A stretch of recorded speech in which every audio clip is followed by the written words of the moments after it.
Greetings and bienvenido. Thank you for returning to another night for another Greentext. If you're new, then welcome to the channel. If you enjoy the broadcast, then please feel free to subscribe. Tonight we have a classic Greentext.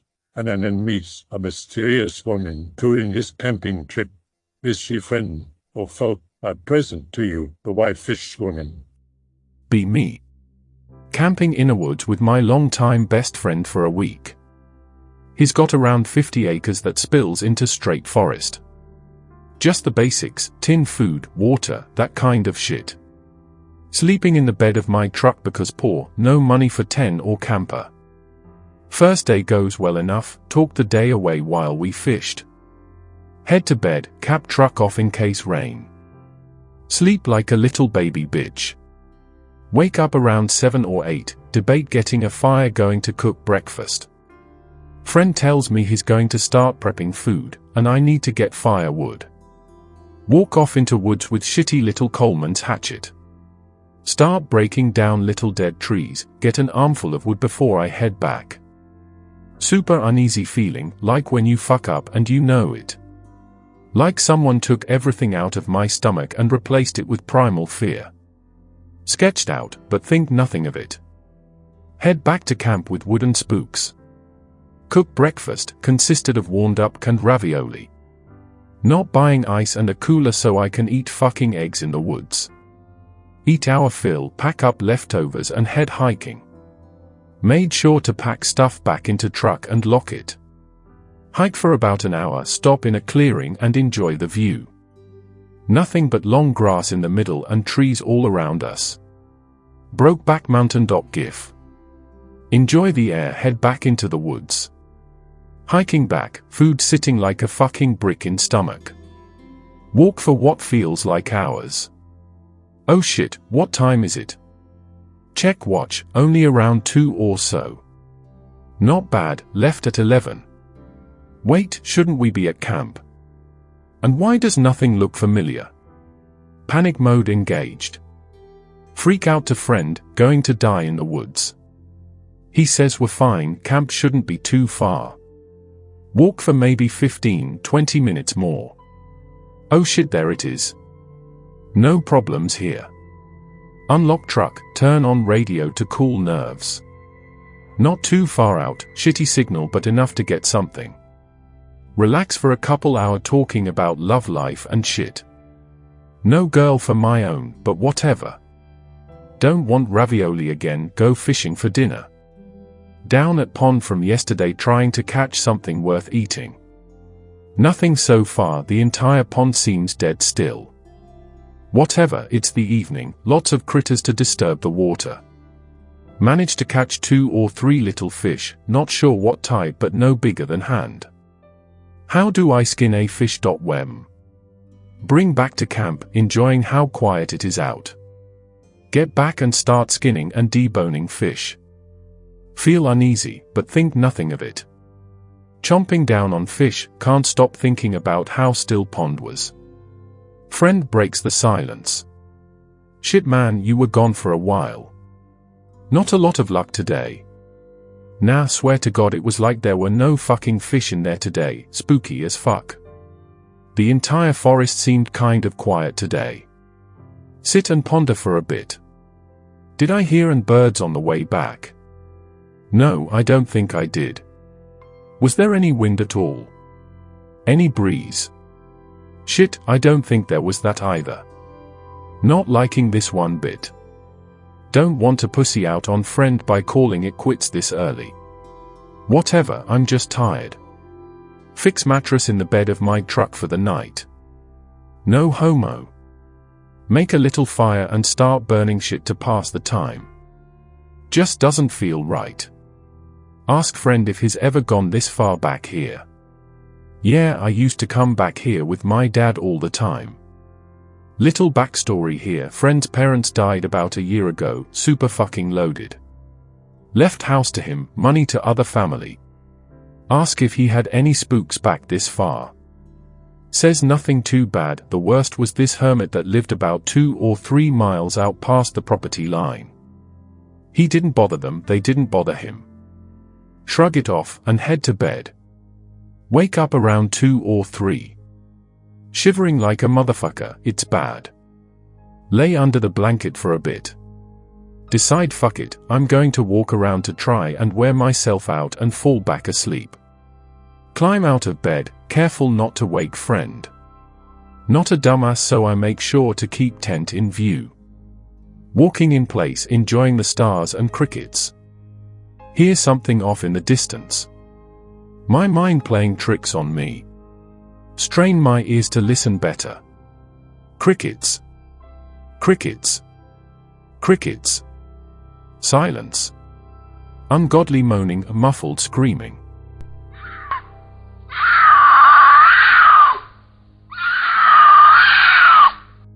Shit my ass as I rush to wake up friend. Get the fuck up. Immediately tell him to be quiet and listen. He hears it too, can't be too far off with how muffled it sounds.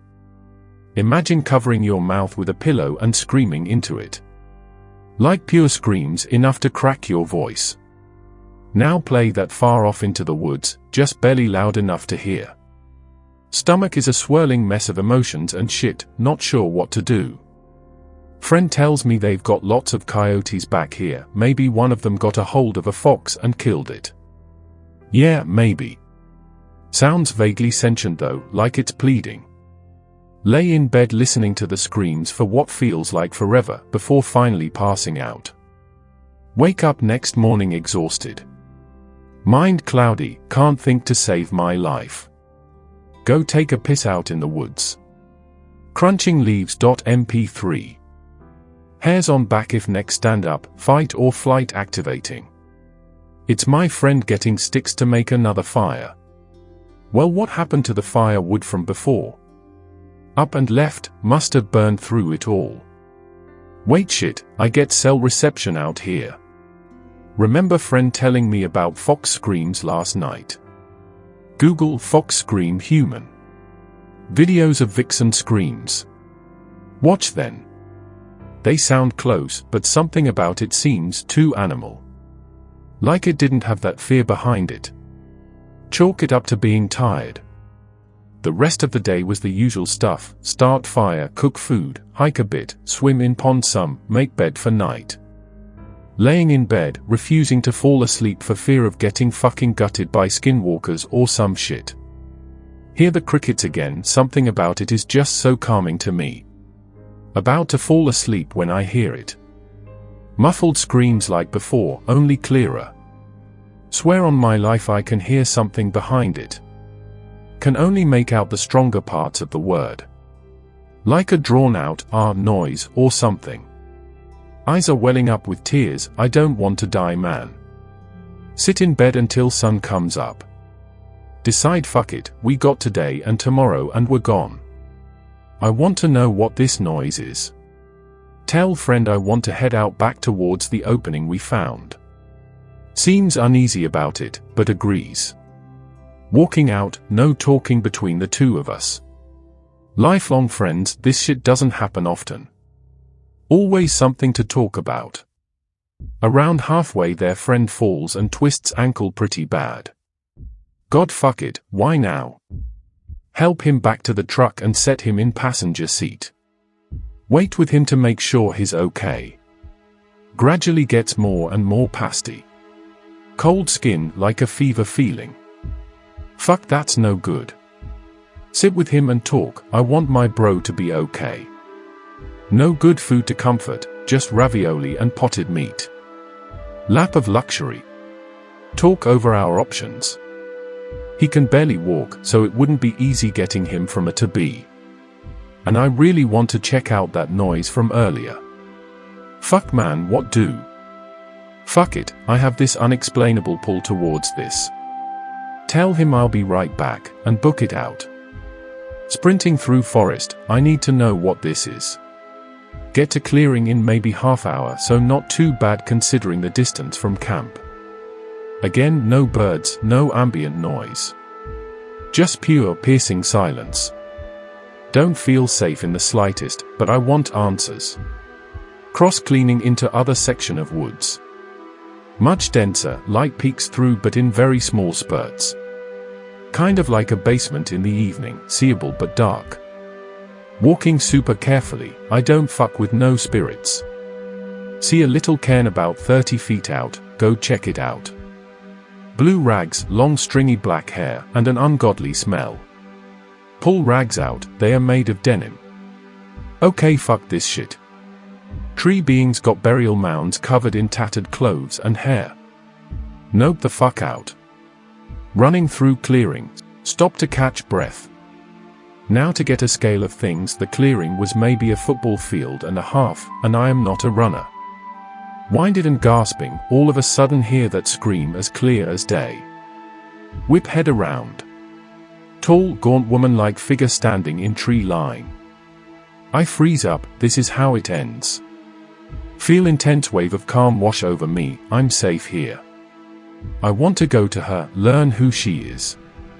Very beautiful, and seemingly angelic in nature. All but forget about sick and dying bro. Fuck, I need to get back. Turn around to run and I hear it. Branches snapping, grass rustling. Oh sweet dick, I'm gonna die here. Run faster than a fucking Olympian athlete. Legs taking me max 7 down through my trail. Entire time nothing but sobbing and moaning from behind me. Gradually slows down like I got a tether and kept going.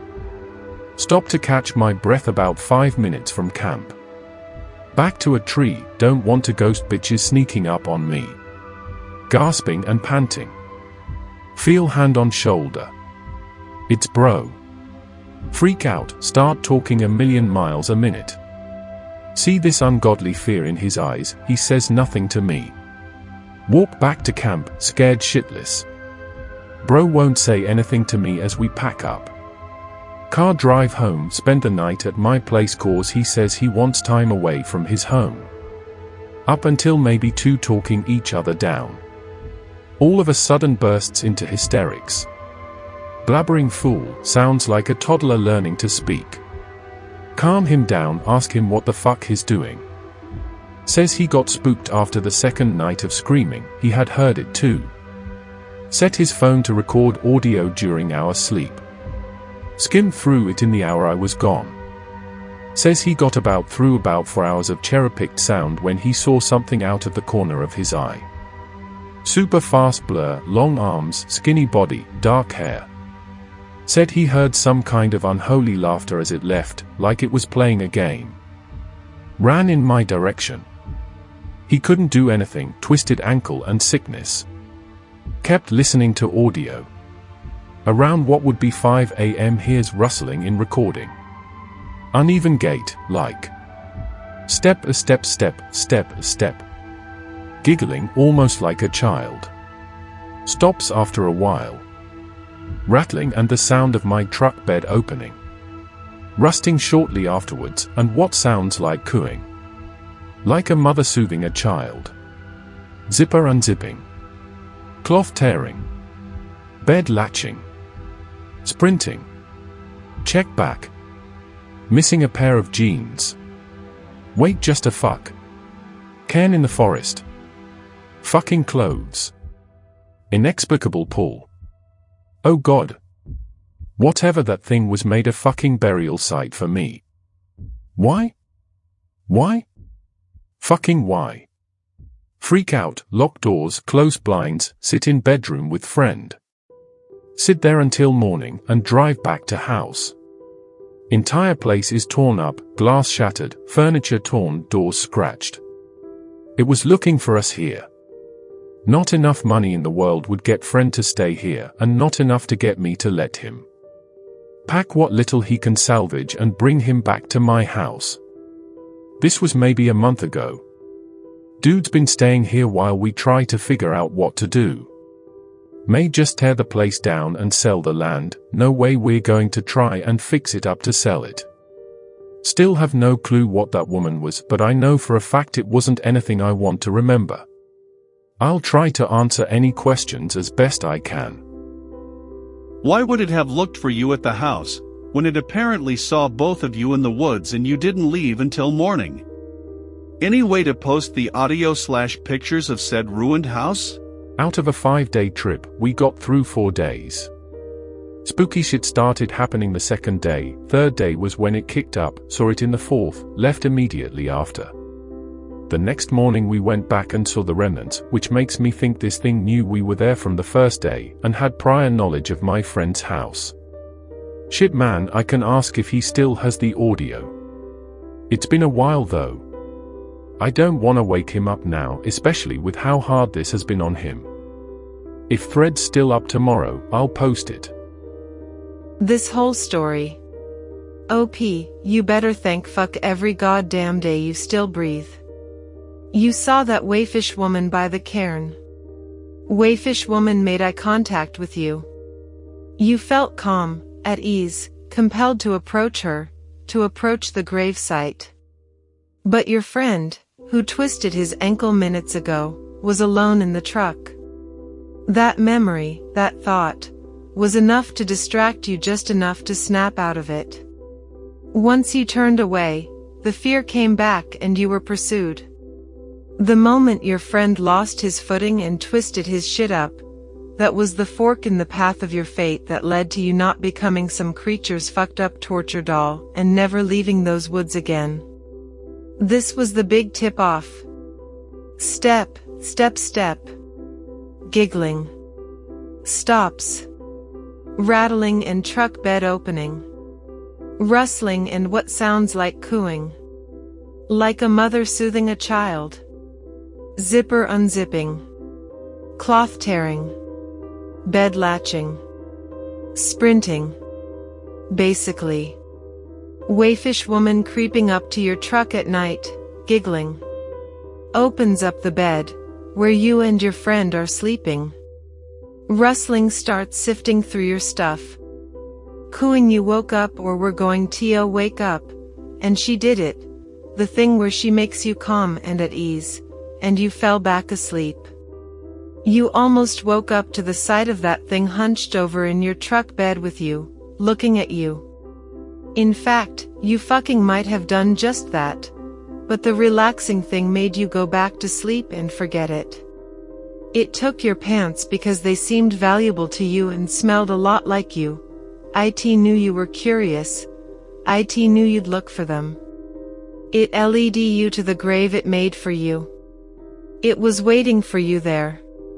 It started to draw you in by doing the relaxing thing again, and you almost walked right into your own grave. It didn't plan on your friend getting fucked up. It didn't plan on you remembering him and turning around. It was going to take you, and then take your friend. You fucking got away by a fucking hair. According to legend, buhags are similar to vampires. Unlike vampires, they gain sustenance from a person's breath, as opposed to their blood, by riding their victims. They have no skin, and thus are red. In order to be less conspicuous, they will steal a victim's skin and use it for as long as it holds out, wearing it as one might wear clothing. They will remove and hide this skin before going riding. When a hag determines a victim is suitable for riding, the hag will generally gain access to the home through a small crack, crevice, or hole. The hag will then position themselves over the sleeping victim, sucking their breath. This act renders the victim helpless and induces a deep dream-filled sleep. The hag tends to leave the victim alive, so as to use them again for their energy. However, if the victim struggles, the hag may take their skin, leaving the victim to suffer. After taking the victim's energy, the hag flies off, as they must be in their skin by dawn or be forever trapped without skin. When the victim awakes, they may feel short of breath, but generally the victim only feels tired. I hope that you enjoyed tonight's broadcast. If you enjoyed tonight's story, then please subscribe to the channel as more green texts will appear daily. A new broadcast will appear when the clock strikes midnight Central Time.